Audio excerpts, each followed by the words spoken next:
Shalomee akkam jirtu kabajamtoonni fi hordoftoonni Arat Kiiloo Deelii bakkuma jirtanitti nageenyi Rabbii isiniif haa ta'u isiniin jecha yeroo dhibeen koronaa babal'atee jiru kana keessa barataa mana isaatti kalaqa addaa qopheesse tokko waliin turtii taasifna haga xumura qophii keenyaatti nu faana turaa isiniin jenna. Barataan kunis mana isaatti kalaqa addaa meeshaa naannootti argamu irraatii wantoota qaaliitiin biyya alaatii bitaman hojjechuuf yaalee jira. Akkamittiin akka inni hojjete akkasuma wantoota hojii kanaaf isa barbaachisan isa waliin gaaffiif deebii goonee jirra. Haga xumuraa sagantaa keenyaatti nu faana turaa isiniin jenna. Turtii gaarii. Tole barataa Araarsoo ayyamamaa taatee qophii sagantaa keenya irratti yeroo kee qaalii nuuf laattee gaaffiif deebii nu waliin hin goonuuf ayyamamaa ta'uu keef maqaa daawwattoota Arat Kiiloo Deelii guddaan si galateeffadha. Baga nagaan dhufte. Tole barataa Araarsoo itti galumsaaf akka ta'utti daawwattoota keenyaa wal bartaa. Araarsoon eenyudha? Daawwattoota keenya waliin wal bari. Maqaan koo Araarsoo Baaruun jedhama. Mana barumsaa Beeksisa Akkaadaamii magaalaa Naqamteerraa kan baradha. Tole barataa Araarsoo yeroo dhibeen koronaa COVID-19 addunyaa kana guutee jiru kana keessatti wantoota akkasii hojjechuudhaaf maaltu si kakaase? Mee gabaabumatti daawwattoota keenyaaf nuuf ibsi. Meeshaa kana hojjechuuf kan nagaase keessattuu uummati baadiyyaa rakkoo daandii waan qabuu fi meeshaan kun immoo akkuma beekamu gatii guddaadhaan biyya keessa waan galuu fi ani immoo haala salphaa ta'een meeshaa naannootti argamuun irraati hojjedhee bakka uummanni koo akka itti fayyadamuuf. Mee gara fuulduraatti karoorri kee maalidha? Maal hojjechuudhaaf karoora qabda gara fuulduraatti? Karoorri koo keessattuu uummati keenya karaa diinagdeetii karaa teekinooloojiitii rakkoo baay'ee qaba. Anis amma humna kootii yoo meeshaa nama gargaaru argadhee rakkoo uummata kootii amma humna kootii na fudhadhee. Maal fa'aa hojjetame kanaan alatti maal fa'aa hojjechuudhaaf karoora qabda gabaabumatti? Karooran gara fuulduraatti qabu makiinota humna elektrikiidhaan hojjetanii diroon kaameraa akkasumallee markaboota humna elektrikiidhaan hojjetanii maashinoota humna elektrikiidhaan qilleensa naannoo keenyaaf fayyadanii hojii hojjechuu danda'anii yoo nama dhuunfaas ta'e nama dhuunfaas ta'e mootummaas ta'e namni deeggaru yoo jiraate wantoota kana hojjechuudhaaf kaayyoo qabu. Tole meeshaa asitti hojjette kuni maal akka fayyadamte akkasuma akkamittiin immoo kan hojjetume daawwattoota keenyatti argisiisime. Iskaatiree kan meeshaa irraatti fayyadamee hojjedhee kaartooniin ni jira, pilaastikiin ni jira, akkasumallee siriinjiin ni jira, akkasumallee xaawulaa, sibiila wantoota garaagaraa jira, akkasumallee siriinjii kanallee fayyadameera.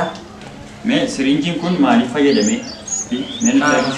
Siriinjiin kun iskaatiree kana to'achuuf nu gargaara. Amma fakkeenyaaf gaafa kana asoo keessaa fi akkasumas iskaatireen kun fuuldurri isaa gajjara jechuudha. Gaafa akkasii kana akkas goonu immoo kaansaa sun ammaarratee ol deebi'a jechuudha. Fakkeenyaaf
Egaa kabajamtoota hordoftoota kiyyaa akkuma amma argitan maashinii mucaan kun hojjete maashinii abdii guddaa namatti horudha jechuudha. Wantootuma naannootti argaman irraa wantoota akkasii hojjetanii hawaasa ofii rakkoo keessaa baasuun baay'ee wanta nama jajjabeessudha jechuudha. Karoora mucaan kun gara fuulduraatti qabus namoonni bira dhaabbachuu akkasuma jajjabeessuu barbaadan bira dhaabbachuu ni dandeessu jenna. Namoonni chaanaalii 4 kiiloo deeliidhaaf haaraa taatan subscribe gochuudhaan akkasuma peejii feesbuukii keenya like share gochuudhaan nu bira dhaabbattanii hawaasni ijoolleen naannoo keessanii dargaggoonni wantoota suusii garaagaraa irra jiran gara suusii garaagaraa kana irraa bahanii hojiiwwan akkasii hojjetanii hawaasa isaanii tajaajiluu akka gorsitan akka jajjabeessitanii dhaamsa qophii keenyaati.